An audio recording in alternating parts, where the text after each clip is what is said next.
So look at Anthony Ryder from South Lyon, Michigan, recently selected as the Lions 2020 Fan of the Year. He has a passion about sports broadcasting.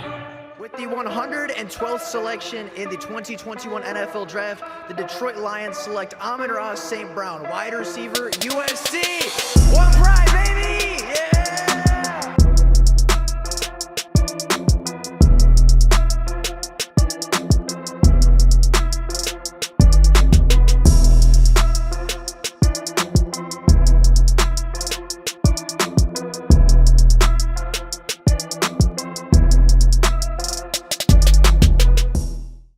What is going on, everybody? Welcome back to another Detroit Lions video. The Detroit Lions are 4-1, and this week, going into week 6 of the NFL season, are set to travel to Tampa Bay to take on the surprising 3-1 Tampa Bay Buccaneers. As it is Friday, we have quite a bit of information about who is likely to play, who is likely to sit out, the injury reports, as well as, of course, all of the statistics and measurables about these two teams going in to their week 6 matchup. The 4-1 Detroit Lions are on a hot streak, coming off 3 straight victories after a week 2 loss to the Seattle Seahawks. Of course, the Tampa Bay Buccaneers are off to a hot start in their 2023 season as well, being a 3-1 football team, coming off the bye, getting a little bit of extra rest before taking on likely their toughest opponent of the season up to this point. So starting off with the Detroit Lions. The Detroit Lions are a very strong football team this year. Of course, sitting at 4-1, the record would tell you that, but every single statistic the Lions have so far seems to point in the direction of them being a top 10, if not top 5 team in the NFL. They rank 4th in the NFL in points scored, 6th in the NFL in total yards gained, 8th in the NFL in passing offense, and 7th in the NFL in rushing offense as far as yards go. Now, on the defensive side of the ball, they are much better than last year, but not quite at that elite tier quite yet. They rank 17th in points allowed on defense. They rank 18th among passing defenses in the NFL, and they currently rank as the 4th best rushing defense in the NFL. But with that being said, the Detroit Lions are one of the teams that have played 5 games as opposed to 4 so far. There have been a group of teams that have had their bye week last week, have a little bit of extra rest coming into this week, but that means their offensive stats are going to be a little deflated. Their defensive stats are going to be a little bit inflated. The Detroit Lions are the opposite. Their offensive stats are probably just a little bit inflated because of the 4 to 5 teams that didn't play last week, but their defensive stats are slightly deflated because they've played an entire another game to give up more yards, more points, more turnovers, etc., etc. So they really rank very middle of the pack on defense, but still rank easily top 10 in every offensive category in terms of per game basis and as far as the overall team is performing so far. Now, Tampa Bay is a very strong team as well, but they are very much stronger on the defensive side of the ball than the offensive side of the ball. The Tampa Bay Buccaneers rank as the 25th scoring offense in the NFL after playing just 4 games so far this season. They rank as the 5th highest passing offense despite missing a game, but their defense overall from the rushing side is the very bottom of the NFL. They have not been a very good rushing team and really haven't been good on the ground on offense or defense this year. But defensively, they have been significantly better. They rank 2nd in defensive points allowed, 4th in passing defense, and 6th in total rushing defense as far as yards allowed. But again, those stats are just slightly inflated because they've only played 4 games. So on a per game basis, the Tampa Bay Buccaneer defense is a little bit more middle of the road, more kind of around average in the NFL, but certainly still a very strong defense.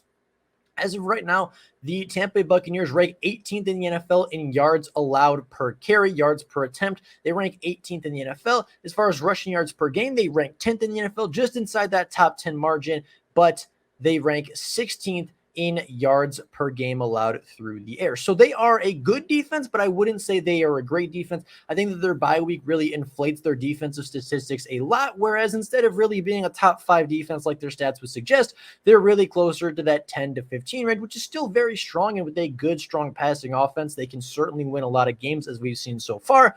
But I don't think the defensive metrics necessarily tell you the entire story due to that extra bye week and due to that extra time off that Tampa Bay has over the Detroit Lions. Now, getting into some of the matchups of this week, I think Tampa Bay matches up versus the Detroit Lions better than maybe any team they've played so far. I think this is the toughest game the Detroit Lions have had to play since the Seattle Seahawks in week 2. And I think Tampa Bay matches up really well. Their defensive backs have been playing very, very well. And especially if Amon-Ra St. Brown is limited, I do think that their defensive backs have a slight advantage over our wide receivers. I think it's going to be a very similar situation to what we saw in Kansas City, where, yeah, the wide receivers might not have a great day. There might not be one wide receiver over 100 yards, but you're going to get impactful plays on third down. You're going to have Jared Goff making big plays in big moments. You're going to have Josh Reynolds getting first downs in crucial third down situations. You're going to see Amon-Ra St. Brown separate in the end zone, but they might only win 30 to, whereas Tampa Bay might have a better defensive day through the air than the Lions have offensively through the air on their side.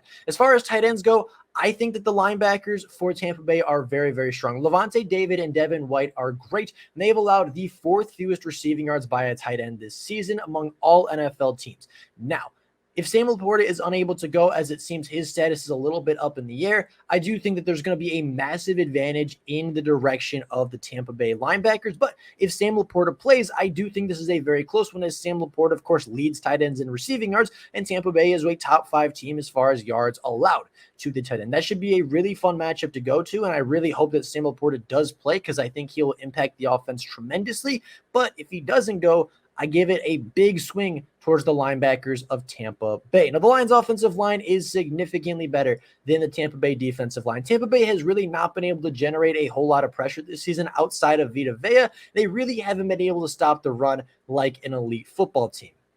The Detroit Lions offensive line, even with the injuries sustained to Jonah Jackson this week, should have a huge advantage. And the Detroit Lions should be able to lean on their run game, should be able to lean on their offensive line. And they should be able to run the ball pretty effectively against the Tampa Bay Buccaneers with, again, that play action shots and those key crucial third down pickups. But it should all be a compliment to the running game because of the strong advantage the Detroit Lions offensive line has against Tampa Bay's defensive line. Going off of that, I do think the running backs are going to be better versus Tampa Bay than the tight ends are going to be in the passing game. David Montgomery is coming off back-to-back 100-yard games and touchdowns. He's a player that is averaging 20 to 30 yards a carry over the last 20 to 30 carries a game over the last couple of weeks, and really has been the bell cow of this offense. I think that they are going to run the ball a lot. I think David Montgomery is going to have close to 100 yards yet again and another touchdown or two.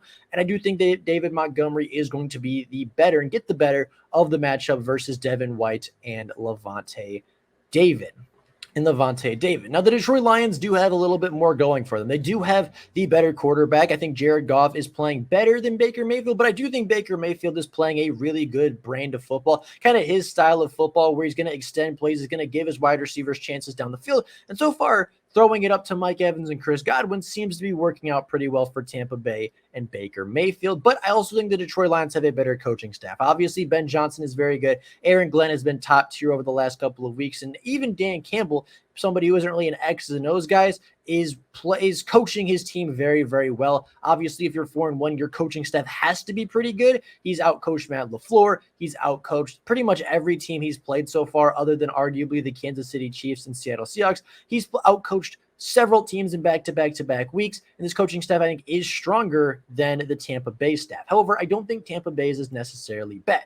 Moving over to the Buccaneers side, I think their wide receivers are going to have an advantage versus our defensive backs, especially if Mike Evans is healthy, and it does seem that he is. I do think Tampa Bay's wide receivers could get a couple big plays. I think they are very similar to the Seattle Seahawks in terms of big wide receiver like DK Metcalf with Mike Evans, kind of a smaller, shiftier wide receiver with Chris Godwin to replace that Tyler Lockett role. I do think they have a strong wide receiving group. Obviously, Baker Mayfield is not afraid to give them opportunities to go get the ball, and their offensive line has been relatively strong. I think this game is, like I said, is going to match up a little bit similarly to how the Seattle Seahawks game looked, but I don't think that But I don't think Tampa Bay is quite as talented as Seattle. They're built in a very similar way, a young, cheap quarterback that's not afraid to give his guy chances, a big X, a shifty Y wide receiver, a decent slot wide receiver, right? A decent offensive line. But the big difference is that Tampa Bay doesn't have the strong rushing attack that Seattle has, which is why I think the Lions will have a nice advantage there. As far as tight ends go, the Lions linebackers, despite not having a great start to their 2023 season versus the tight end should be able to take care of Cade Otton, should be able to take care of the Tampa Bay tight ends. I give that advantage to the Detroit Lions, but I do think that the Detroit Lions defensive line pales in comparison to the Tampa Bay offensive line. They've allowed just 4 sacks this year and are the best statistical offensive line in the league right now as far as sacks allowed. Baker Mayfield is an absolute escape artist. However, Tampa Bay has allowed quite a few pressures this year. Those pressures just don't eventually turn into sacks, which is why I think the slight advantage might go to the offensive line of Tampa Bay, but this should be a really good matchup. Detroit's defensive line has been incredible at generating pressures. I believe they are still the number 1 team in the NFL when it comes to generating pressures on the defensive line. They've had a ton of sacks over the last 3 games, and they've been great, but Tampa Bay's offensive line has been really strong as well. So I think it's going to be a fun back and forth to see whether it's really the offensive line holding up or it's Baker Mayfield's escapability and willingness to take shots in the pocket that are keeping the sack numbers really, really low. That's going to be a fun one to watch. I think that could determine whether or not the Detroit Lions walk out the victors or the losers. Now, as far as the linebackers go, I think our linebackers match up really well versus Tampa Bay as well in the rushing attack, just like the passing attack. Our linebackers have been a key part as to why the Detroit Lions are a top 3 rushing defense in the NFL as far as yards per attempt and yards per game. They're a huge factor in that, and I do think that it will be a very similar story. The linebackers will continue to step up. They'll continue to make plays in the backfield, and Rachaad White shouldn't have a huge day versus the Detroit Lions. However, Tampa Bay does have a home field advantage, and they do have the extra rest. They're coming off a bye week, and they've had extra preparation, extra time to watch the Lions, and extra time to prepare for this matchup. So overall, I think this is going to be a really, really fun game. As far as the game script goes, I think it's pretty simple. The Lions got to run the ball early. They have to run the ball often. David Montgomery should get 20-plus carries, and you lean on your offensive line, you lean on the run game, and then you build play action off of that.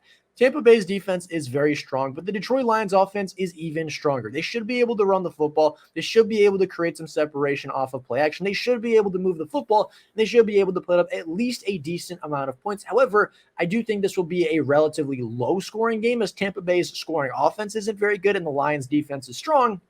Whereas, obviously, Tampa Bay's defense is very strong, as is the Detroit Lions. Because of that, I think that this game is going to go to the Detroit Lions. I think it'll be a low-scoring game, probably Lions 25, Tampa Bay 23, Tampa Bay 21, somewhere in that range, as I do think Tampa Bay's defense will be able to hold Jared Goff and the Lions to a relatively average day on offense, but I really don't know how the 25th ranked scoring offense is going to do against a much better Detroit Lions defense that just continues to get better and better and better every single week. We might give up a few plays through the air, but if they can dominate on the ground early and really take away some big options for Baker Mayfield, I think they should be able to win this football game, but it's going to be very, very close. Obviously, with the home field advantage, with the extra rest, Tampa Bay is going to be even more prepared than they otherwise would be, but I think the Detroit Lions will be able to take this game if their rushing attack is there, if David Montgomery has a good game, if Jared Goff doesn't turn the football over, and Amon-Ra St. Brown can find the end zone once, I think they will be able to find a victory in Tampa Bay